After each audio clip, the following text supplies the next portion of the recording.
Hi friends, welcome to our channel. இன்னைக்கு நாம பார்க்க போறது சூப்பரான ஒரு ரெசிபி தான். வாங்க வீடியோக்குள்ள போலாம். இப்போ நான் எடுத்துக்கிறது வந்து வெண்பூசணி எடுத்துர்க்கேன். வெள்ளை பூசணில தோல் எடுத்துட்டு நடுவுல உள்ள அந்த விதையெல்லாம் எடுத்துட்டு இந்த மாதிரி சின்ன சின்ன பீஸா கட் பண்ணி வச்சிருக்கேன். இத வந்து ஒரு மிக்ஸி ஜார்ல ஆட் பண்ணிக்கலாம்.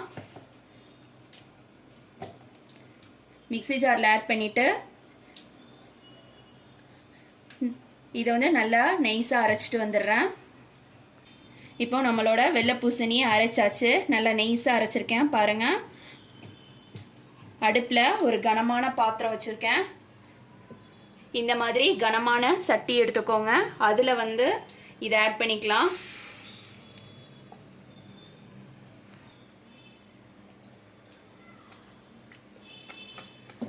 பூசணி சேர்த்துட்டு நல்லா கிளறி விட்டுறலாம்.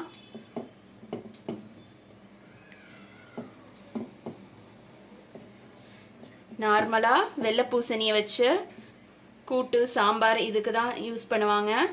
பசங்களுக்கு அந்த அளவுக்கு பிடிக்காது. இந்த மாதிரி செஞ்சு கொடுத்தோம்னாக்கா பசங்க ரொம்ப லைக் பண்ணி சாப்பிடுவாங்க.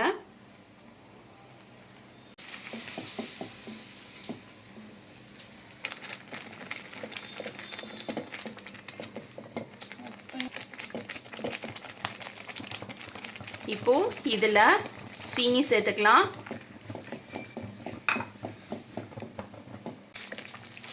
இப்போ சீனியும் வெள்ளை பூசணியும் நல்லா கலந்துருச்சு. இந்த ஸ்டேஜ்ல நான் கண்டென்ஸ் மில்க் ஆட் பண்ணிக்கிறேன்.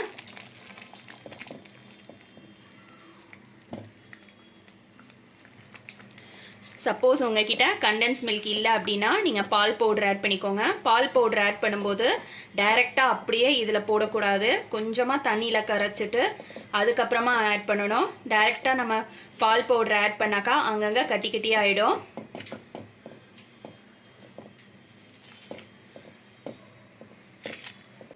இது வந்து நல்லா சுண்டி வரணும். நார்மலா வெள்ளை பூசணியில ஸ்வீட் அப்படின்னா காசி ஹல்வா தான் பண்ணுவாங்க. ஆனா அதை விட இது வந்து இன்னும் டேஸ்டா இருக்கும். கண்டென்ஸ் மில்க் ஆட் பண்ணதுக்கு அப்புறமா இந்த அளவுக்கு திக்னஸ் வந்துருச்சு. இந்த ஸ்டேஜ்ல நம்ம நெய் ஆட் பண்ணிக்கலாம். நெய் ஆட் பண்ணிக்கலாம்.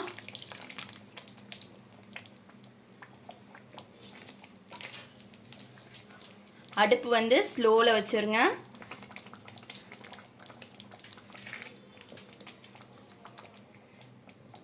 நம்ம ஆட் பண்ண நெய் எல்லாத்தையும் அது உள் வாங்கிட்டு அப்புறமா வெளியே கக்க ஆரம்பிக்கும். அது வரையில் நம்ம கிளறிக்கிட்டே இருக்கணும்.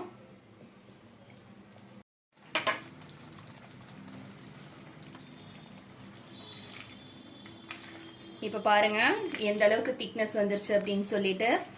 இது இன்னும் ஆற ஆற இன்னும் கெட்டியாகும். இதுல கொஞ்சமா நான் வந்து ஏலக்காய் எசன்ஸ் ஆட் பண்ணிக்கிறேன்.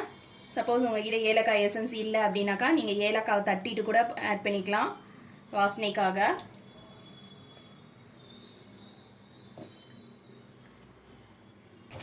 இப்போ இதுல வந்து நான் தர்பூசணி விதை வச்சிருக்கேன், அதை ஆட் பண்ண போறேன்.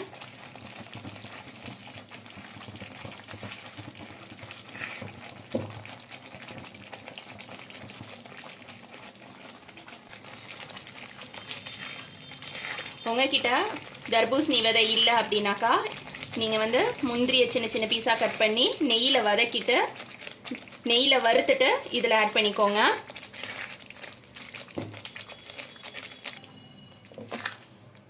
இப்போ நம்மளோட வெள்ளை பூசணி மில்க் ஸ்வீட் ரெடி ஆயிடுச்சு. இதை வந்து ஒரு சர்விங் பவுலுக்கு மாத்திடலாம்.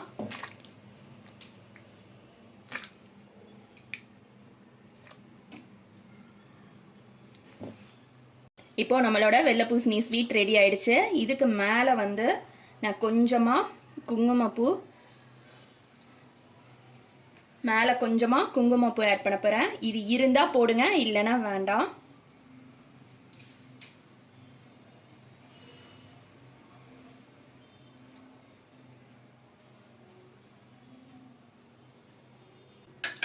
திரும்ப மேல கொஞ்சமா நான் வந்து தர்பூசணி விதை போடுறேன்.